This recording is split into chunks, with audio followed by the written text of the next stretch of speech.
протекот на јануари месец, заради празниците, нова година. И сега, може би добро малку да се подсетиме што зборевме.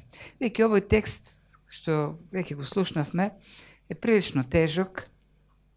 Освен за свадби, проповедниците скоро и да не проповедаат врз овој текст. Има случаеви во цркви во кои што се проповеда со години, со децении, со векови, а воопшто и не се прави анализа на тој текст. Самата тежина на текстот, а и контроверзноста внатре предизвикува неков страф и скокање. Така да оние кои проповедници кои што се бираат секој недела што да проповедаат, обично го скокат тој текст. Меѓутоа, ние сме решиле да го изучуваме Словото во редот во кој што Бог ни го дава, во кој што Светиот Дух го вдахновил, и доаѓаме до овој момент во кој што или, како што кажав, се избегнува, или се користи за свадби, а пак некои цркви така по-фундаментално настроени, ги користат овие стихови за како оправдание да се градат заедница, христијанска заедница, од монастички вид, тоест изолирани од светот, изолирани од општеството, од страф да не бидат осквернати и на тој начин да не биде контаминирана нивната светост и христијански живот. И ги користат и овие стихови за да ги обвинат сите оние кои не ги исполнуваат табуата кои се создадени од таквите фундаментални христијански општества, кои живеат нели во изолација од светот. И да, и велат, еве и самиот Бог вели, излезете од нивната средина, одделете се, не допирајте се до нечисто и јас тогаш ќе ве примам. Така да во тој контекст се разбираат овие стихови. Меѓутоа, има едно правило кое ние честопати го спомнуваме, а тоа е дека секој збор има значење во врска со другите зборови со кои што оди тој збор, и секој текст има значење во врската со она што било кажано во контекстот. Така да секој текст има свој контекст. И овие зборови што се напишени овдека, овие реченици, овие стихови имат значење во рамките на целиот контекст кој апостол Павле го пишува, а како што нели многу пати повторивме, ова послание е едно исповедничко послание на апостол Павле.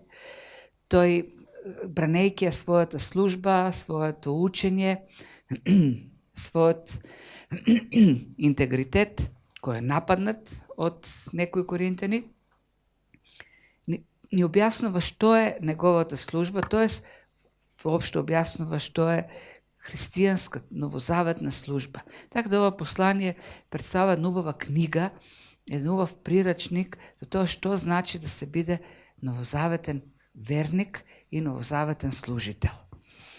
И она што можевме да го видиме е дека всушност ние како служители на Новиот Завет добиваме едно служење од Бог во кој тој дава се.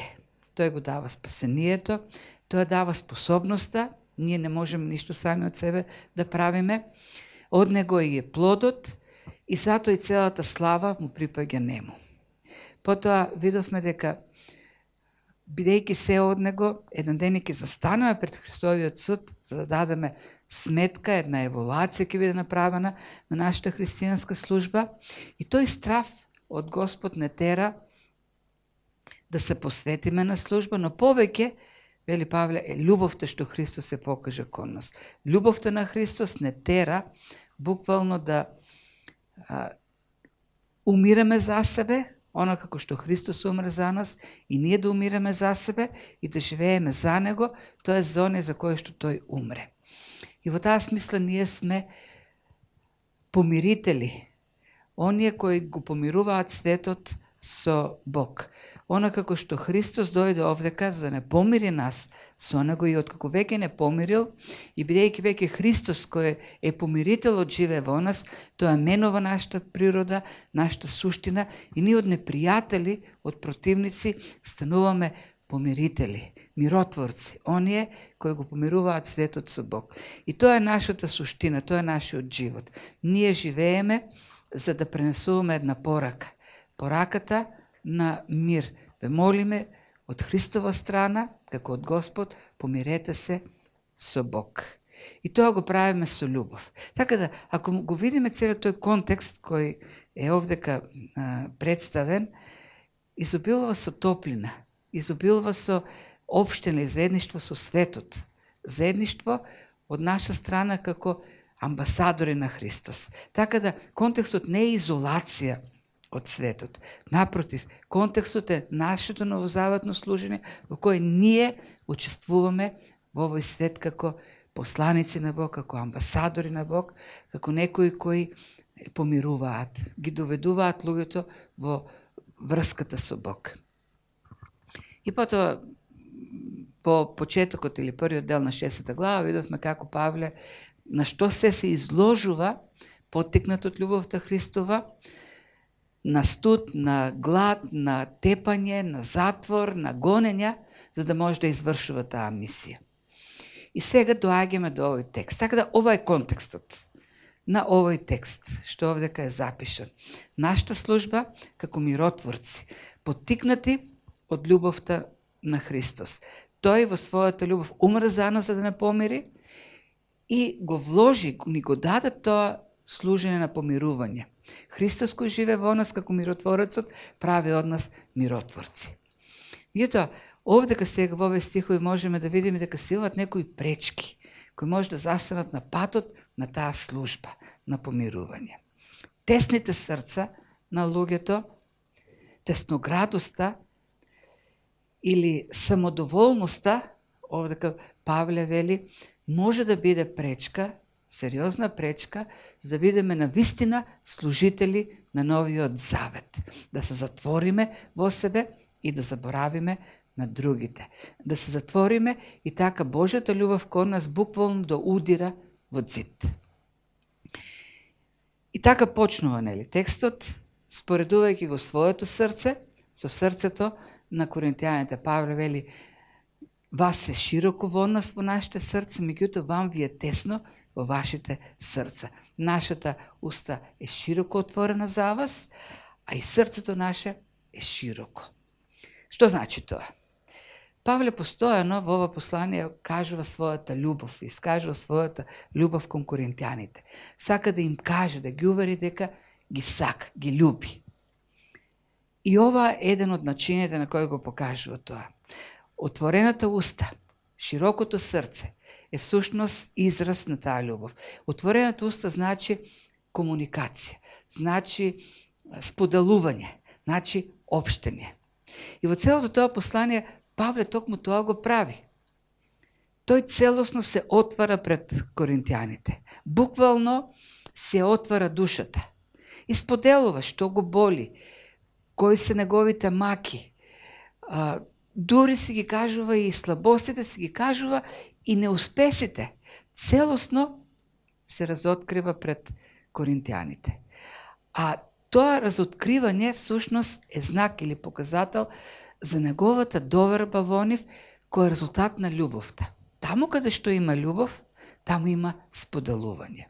Таму каде што нема љубов, таму каде што има недоверба, таму има страв, таму има затворање. Каде што има љубов, има отварање. Каде што отсуствува љубовта, има сомнежи, има и омраза, таму има затварање. Таму има изолација. Павле вели, јас целосно се отворив пред вас, бидејќи моето срце е широко отворено за вас. И јас споделувам, моето уста е отворена. И тоа е основата, тоа е суштината на односите меѓу христијаните. Тоа е основата на верата во Христос. Доверба, искреност и љубов. За жал светот пропагира нешто друго. За жал светот гради еден култ денес на оттуѓување, на изолација. Култ на приватност. Јас имам приватност.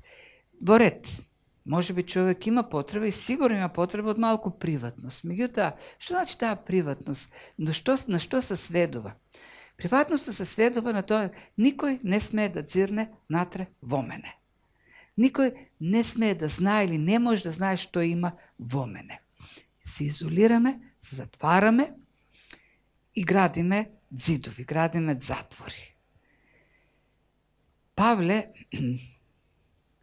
вели, ништо не сум сокрил пред вас. Зошто ве љубам? Зошто нас не поврзува Христовата љубов. Тој им кажуваше малку пред тоа, во почетокот на 6 глава, ништо се поминува заради таа љубов. И ја кажува и тајната на силата, вели, Бог е дава мојата сила, Светиот Дух е во мене и можам сето тоа да го правам. С други зборови, Павле им вели, љубовта е споделување. И бидејќи е љубовта споделување, и вие треба тоа да го правите. Вие треба да возвратите на истиот начин. Меѓутоа, што правите вие? Вашите срца се тесни. Тесни дури и за самите вас. Во вашите срца нема место за самите вас, а камоли па и за некој друг. Љубовта е двонасочна улица.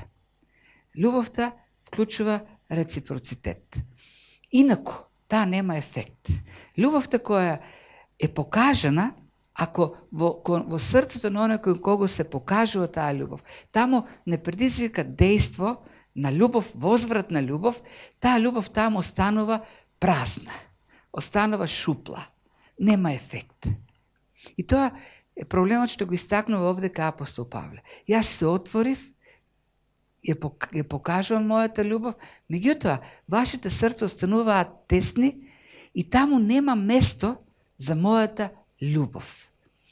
И зборот овде кај што го користи апостол Павле, тесно, е збор кој што во себе го вклучува грчкото зборче хорео или хорио. Или целата комбинација, тоа се две зборчина, стено-хорео. Зборот хорео исто тоа е зборот кој што доаѓа нашето оро. Во Бугарија велат хоро, тука отпаднало хто и само викаме оро. А самиот збор пак оро, или хоро, или хорео, значи круг. Србите велат коло. Што е коло? Коло е круг. Бидејќи во древноста и па можеби сега орото се игра во круг. Тоа е целата на збор. Значи зборот значи обрач или круг, хорео. А зборот стено значи стегнат обрач. Тоа е стега. Толку вие вашите срца се како со каиш, се стиснати, стегнати, што вие дури не можете да дишите. Во таа самодоволност. Видовме дека коринтијаните се опишани како горделиви луѓе. Така ги опишува Павле. Дека се горделиви, самодоволни. Ним не им треба никој друг. И таа нивна самодоволност толку ги заробила, што тие буквално се затвореници во нивната самодоволност, во нивната себичност, заклучени, затворени во себството. Живеат во една келија, тесна келија на себичните животи. И тоа е проблемот со љубовта. Љубовта која ќе падне во такво тесно затворено срце, не дава плод таму. Не го дава потребниот ефект. Тоа е невозвратена љубов. Кога љубовта ќе падне во срцето, таму треба да роди љубов која ќе се врати назад. Инаку, бесплодна. И овдека Павле ги моли како татко своите деца, како начедави зборам. Отворете ги вашите срца. Бидете широки. Не заради мене, заради вас. Ви имате потреба од тоа. Моето срце е широко, ама вашето срце е тесно. И вие не можете да го живеете христијанскиот живот. Вие не можете да живеете полнотата на животот. Ние сме имали искуство, и сега Сара така клима, нели, со главата. Ќе ја кажам пак неа за пример. Кога доаѓаат деца кај нас, ние сакаме да покажеме љубов. Меѓутоа на Сара на почетку толку и беше тесно срцето. Таа љубов буквално удираше од зид. Немаше никаков ефект. Се до момент кога навистина се расшири тоа срце и таму почна таа љубов да создава плод и да се враќа назад. И сега ние го гледаме тоа, како таа љубов доаѓа и се враќа, и дури во голема мера се умножува љубовта. Тоа е она што апостол Павле го кажува овдека. И тоа е проблемот на современиот свет. Имаме осамени, празни, ледени животи денес. Зошто имаме така? Зашто денесниот човек решил да живее во осаменост, во изолација, во тугеност. Вчера или завчера читав, во Јапонија, во јапонската влада има отворено ново министерство. Министерство на осаменоста. Има министер на осаменост. Тоест министер кој се занимава со проблемот со осаменоста на луѓето во Јапонија. И колку сериозен тој проблем што цел еден дел, една гранка во владата треба да се занимава со тој проблем во Јапонија. Јапонија земја со најмногу самоубиства. И велат дека причината е осаменоста на луѓето. Имат стандард, имат работа, имат пари и се осамени. И сега владата треба со национална програма да го решава тој проблем на осаменост. И зошто е тоа така? Павле вели, тесни се срцата. Не дека нема кој да сака. Не дека нема кој да... Бог ги сака на крајот на криштата. Бог ги љуби. И кога луѓето велат, но мене никој не ме сака. И паѓаат во една осаменост, и очај, и разочарување. Не е вистината дека никој не ги сакал никогаш во животот. Не е вистината дека никој не протега рака кон нив. Проблемот е во срцето, затвореното, тесното срце. Тоа е диагнозата на Павле. Љубовта на која не се одговора реципрочно, кога нема двонасочна улица, не го врши ефектот во срцето на оној кон кого таа е покажана. Кога љубовта доаѓа или да се биде сакан, значи да почнеш да живееш на едно друго ниво на живот и да сакаш и ти. Тоа значи да бидеш сакан. Да бидеш слободен. Слободно, тоест да излезеш од тој затвор на самодоволноста и да ги заживееш, да заживееш таа полнота на животот. И тоа на што Павле им го кажува на коринтијаните. Широко е во нашите срца, но тесно е, вам ви е тесно во вашите. Ако сакате да го искусите богатството на љубовта, расширете ги срцата, отворете се за таа љубов. Тука ќе го вклучам Луис со неговата книга 4 вида или 4 пати љубов, или 4 љубови, во кој како причина за тоа затворање ја изнесува и предпоставам сигурно е така, бидејќи да бидеш отворен, да се отвориш за луѓето, да го расшириш своето срце, да споделиш, вклучува ризик. Опасно со тоа да бидеш и повреден. И тој вака вели овде, кога говори за таа причина. Стравот од повредата не држи заробени во себичност. Вели, кога љубиш, твоето срце постојано ќе биде ранувано. Ако сакаш да го зачуваш од рани, тогаш немој да го даваш срцето на никого, дури и на животно, зашто еден ден и животното ќе те разочара. Грижливо замотај го со хобија, со луксузирања, затвори го во ковчегот на себичноста. Но во тој ковчег, кој е безбеден, темен, неподвижен, бездушен, твоето срце ќе се смени. Не само што нема да биде повредено, но ќе стане недостапно, непоправливо недостапно.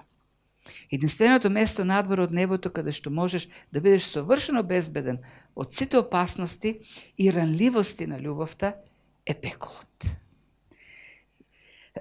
И во тој контекст луѓето избираат да живеат во своите индивидуални земни пеколи, своите мали пеколи.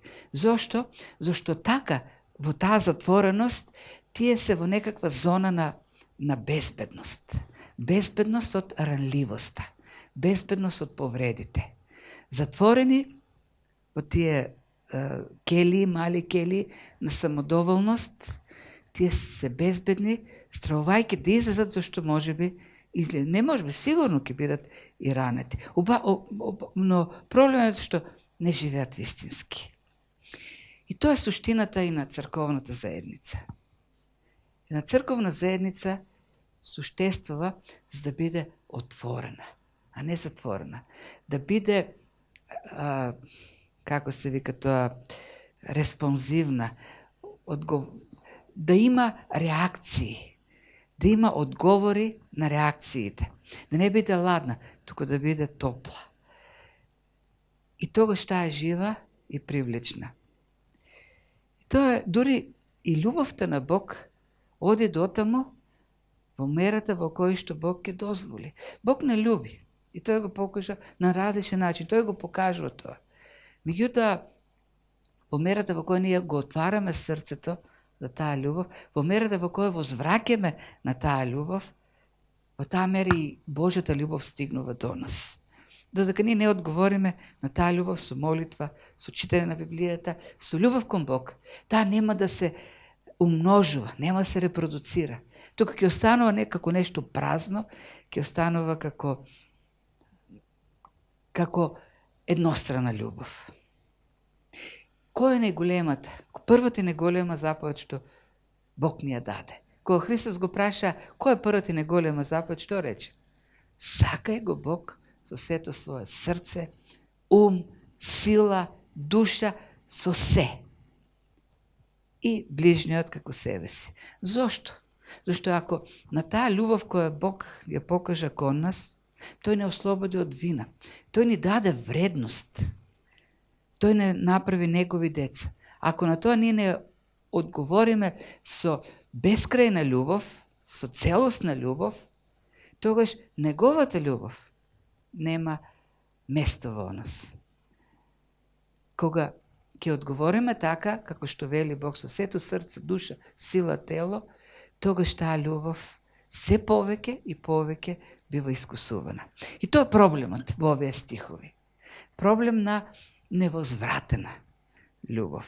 И нема реципрочноста, затвореност во себе. Коринтијаните се затворени во таа самодоволност. Второто нешто кој го кажува, и тоа е проблем во контекстот, овој проблем е поставен во контекстот на помирувањето со Бог, тоест во контекстот на пораката, на служењето како миротворци, како оние кои ги помируваат луѓето со Бог. Таа самодоволност ќе не затвори за луѓето и ние нема да бидеме вистинските служители.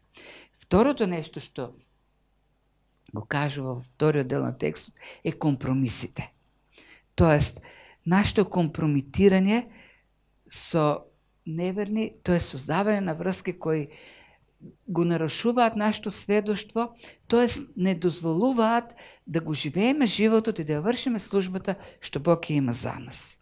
И вели вака, не впрегнувајте се заедно со безбожниците. Зборот впрегнувајте во оригиналниот текст значи да влезеш во огламник, да влезеш во сојуз, да влезеш во јарем со друг, вршејки, соединувајќи ги своите сили, своите мисли, своите души во вршење на една работа. Идејата овдека, тоест буквалната илустрација е јаремот, огламникот кој што се става на две животни за да орат, за да вршат заедничка работа. Во Стариот Завет пишува немојте да впрегнувате во Второзаконие 22:10. Немојте да впрегнувате заедно бик и магаре. Зошто? Зашто прво, работата на магарето не е да ора. Бикот ора. И бикот знае добро да ја работи работата. Меѓутоа, ако покрај бикот впрегнеш магаре, што ќе се случи? Магарето како магаре може на пола да застане. И тогаш бикот ќе треба да го влече и магарето. И нема да се заврши никаква работа. Бикот ќе се измачи, магарето ќе се измачи и нема да се заврши работата. Идејата овдека е не ставај во исти јарем две нешта кои немаат соодветни природи. Зашто на тој начин, освен мизерија, освен измачување, нема да има ништо друго. Зашто идејата овдека е за соединување на две природи за соединување на луѓе, верни и неверни, кои инаку би требало да одат во една иста насока. Така да се помешат, што на крајот ќе создадат синергија. Идејата на синергијата е силата на две сили да се насочат, да се синхронизираат во една насока, тоест да има една симфонија, да има една согласност во она што се прави.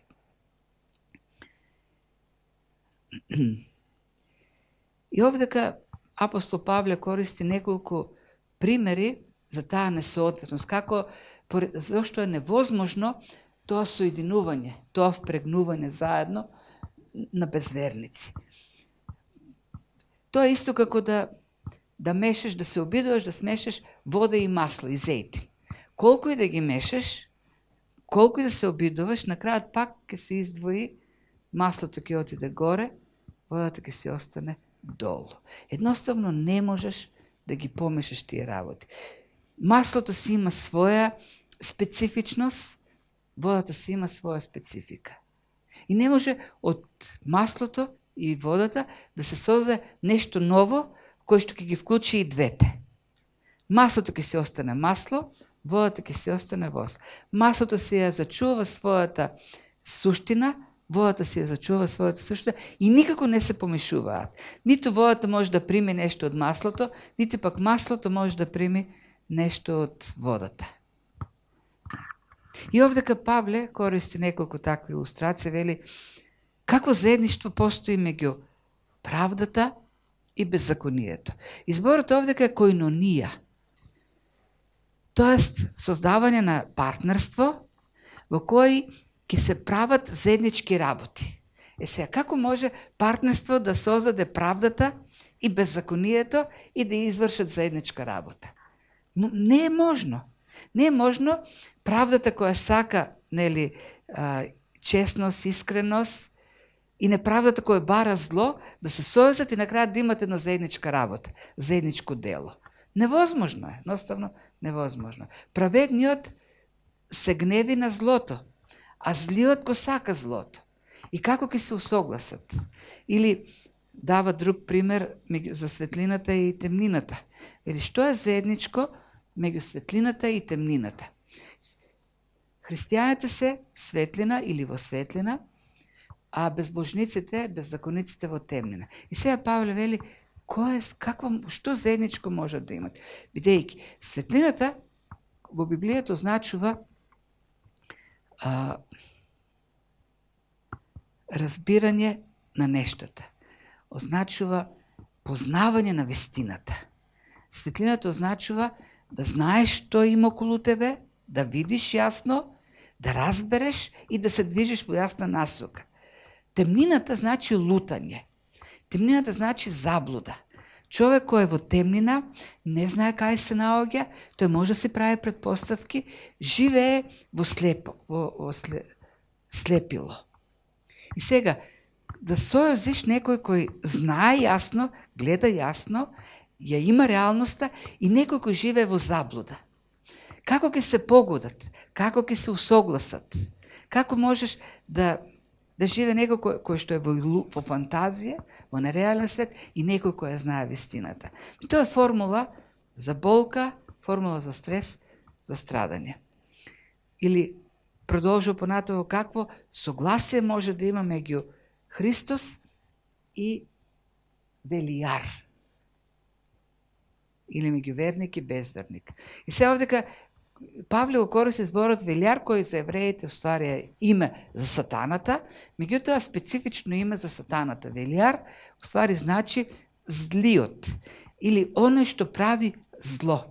Или оној, кога се зборува за зло, се мисли на нешто што нема никаква вредност, нешто што пропаѓа, се уништува, се руши.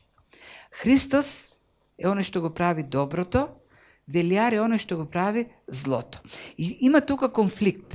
Не може да има согласие. Зборот согласие е симфонија во оригиналниот текст.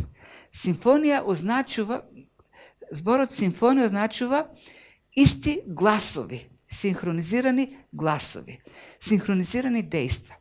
Кога едно дејство е кон добро, а другото кон зло. Кога едното прави вредност, а другото прави нешто што пропаѓа, не може да има согласност. Има конфликт.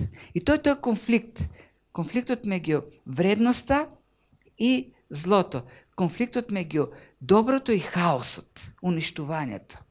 Како ќе ставиш, ќе усогласиш во еден јарем, или како ќе создадеш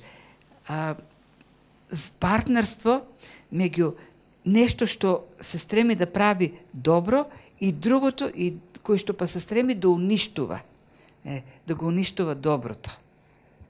Така, овие се интересни примери што Павле ги користи за абсурдност или невозможноста за сојузување на светлина и темнина, правда, неправда, или пак Христос и Вилјар. И на крајот, последната, и тука е веќе суштината, што има, или каква спогодба, каков договор може да има меѓу храмот Божи и идолите. И потоа објаснува што значи храмот Божи. Всушност, ние сме храмот Божи. Верникот е храмот, бидејќи во него живее Бог. Храм е местото каде што живее Бог. Во нас живее Бог и ние сме храмот Божи. Ако ние сме храмот Божи, тогаш другите се идолите. Храм на идолите. И сега, а пак во храмот има поклонение. Присуството на Бог во нас не води кон едно поклонение кон Бог, кон следење на Божјата воља, кон извршување на оно што Бог го сака. А додека храмот на идолите е следење на идолите, кое повторно означува суета, означува телесност и на крајот означува зло. Сега, може да има спогодба меѓу храмот на Бог и храмот на идолите. Може да има неков договор во кој на крајот ќе се стигне до едно заедничко поклонение. Може да се комбинира поклонението на Бог и поклонението на идолите. Абсурдно е, вели апостол Павле. И затоа тој говори за неможност на таква договор, невозможност за такво усогласување. Сите овие илустрации се од таа насока. Невозможноста да работи еден таков сојуз, тоест невозможноста тој сојузот да ја исполни Божјата цел во животот. Во такви сојузи, и тоа е основната идеја, тоа е контекстот, во таквите сојузи Божјиот живот нема да се извршува во нас. Не може да се изврши во нас намерата што Бог ја има. И се за каква врска апостол Павле мисли овдека? Што сака да каже кога вели дека не треба да се впрегнува заедно христијанин и безверник, или светлина и темнина, или пак верник и безверник, пак потоа повторува. Со сигурност не станува збор за било какво заедништво со луѓето во светот. Воопшто не има во предвид овдека изолација на христијаните од светот. Бидејќи контекстот, пак ќе кажеме, е нашата служба во светот како помирители на луѓето со Бог. Тоа е нашата функција како христијани. Ние сме амбасадорите кои велиме помирете се со Бог. Тоа е контекстот. Меѓутоа, сега зашто станува овдека збор? Станува збор за такво впрегнување на верник со неверник, во кој тој веќе нема да може да извршува таа функција. Такво впрегнување во кој што тој не може да има самостојност во неговиот живот со Бог. Партнерство кој ќе го наруши, ќе наруши неговата самостојност. Тоест, впрегнување во таков сојуз, во таков јарем, во кој што има заедничко извршување, споделување на животот, заедничко извршување на работата, кој понатаму ќе попречи, ќе оневозможи ние да имаме нашата посветеност на Бог како прва и основна цел, како прва и основна лојалност. Ние пред се му припаѓаме на Бог.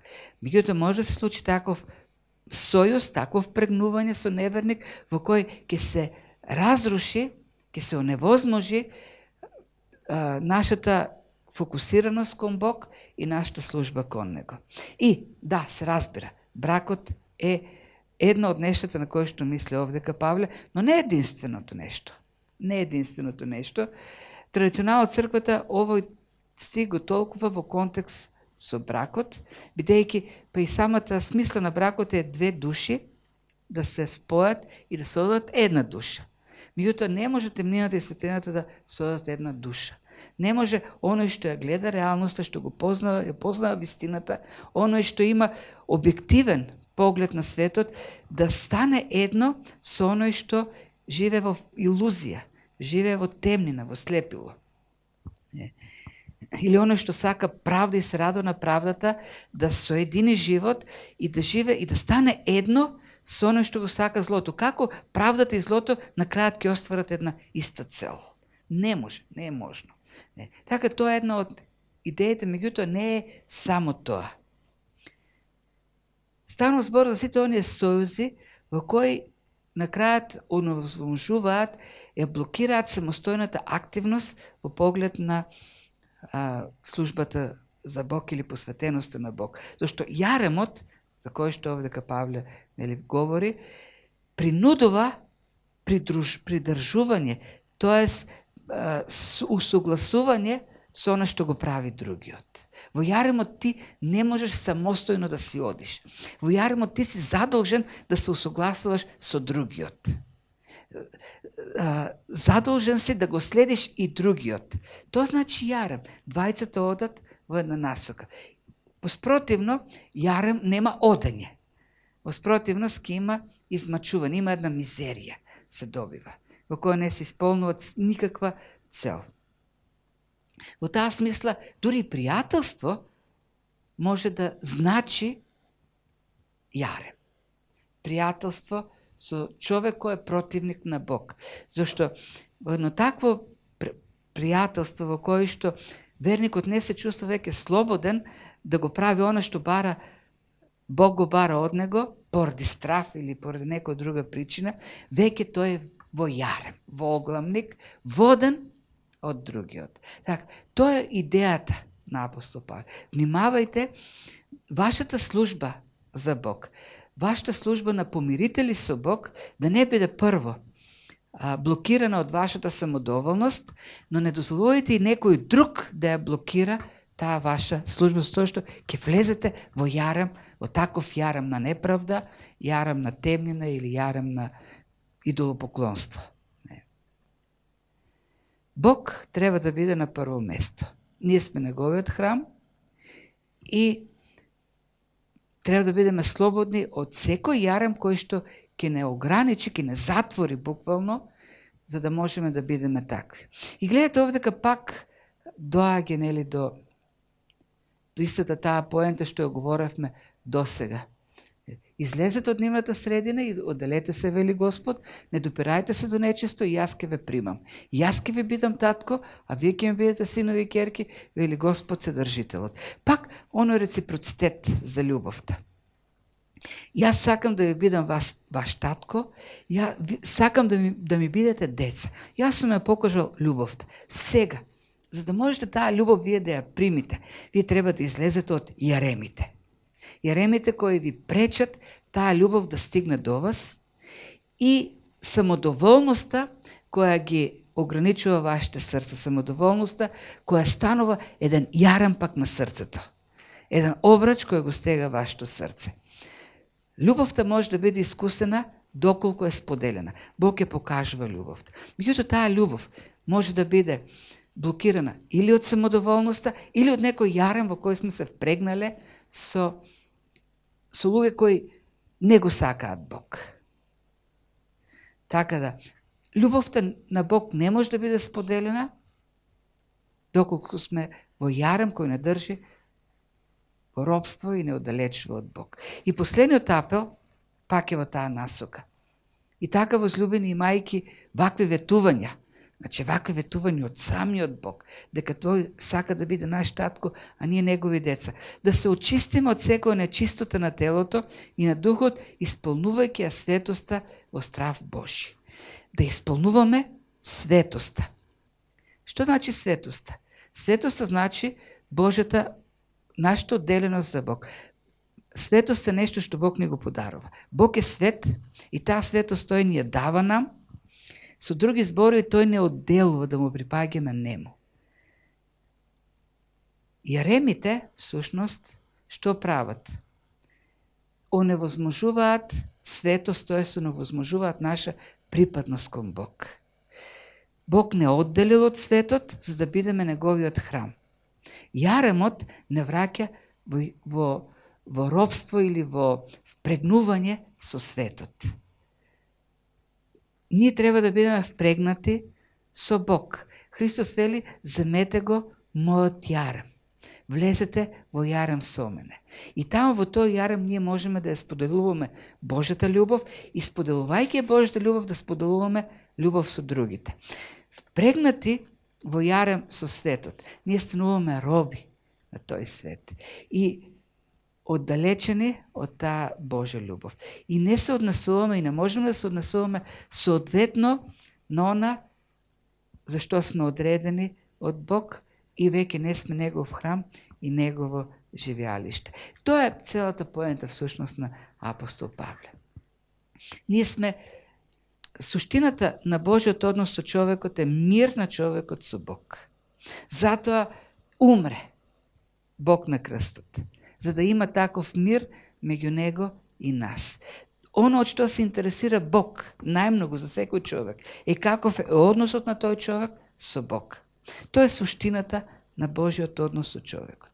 И откако Бог не помири нас со него, и откако неговиот Син, откако Христос дојде да живее во нас, тоа станува и нашата суштина. Нашата суштина на односот на човекот со Бог. И таа суштина останува во нас, се додека ние ја примаме Божјата љубов, одговараме на неа. Во моментот кога ќе се затвориме за Божјата љубов, кога ќе влеземе во робство, ние веќе не сме миротворци.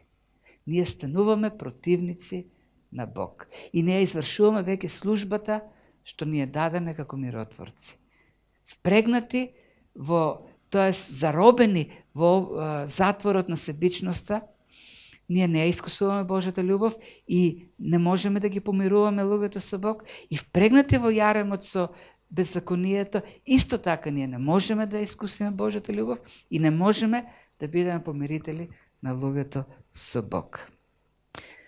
Овој свет, колку и да не тера да не впрегнува во јаремот на светот, сепак овој свет сака да види поинакви луѓе. Сепак овој свет копне да види поинакви луѓе. И ако види поинакви луѓе, тогаш светот ќе ви чуе таа порака за помирение. Кога светот гледа поинакви луѓе, тогаш светот ќе реагира на пораката да се помират со Бог. Друг начин нема. Впрегнати во јаремот со светот, ние не можеме да бидеме луѓето кои помируваат. Бидејќи тоа веќе не е нашата суштина. Господ да ни води, да ни дава мудрост, да живееме вистински кој што тој сака. Амин.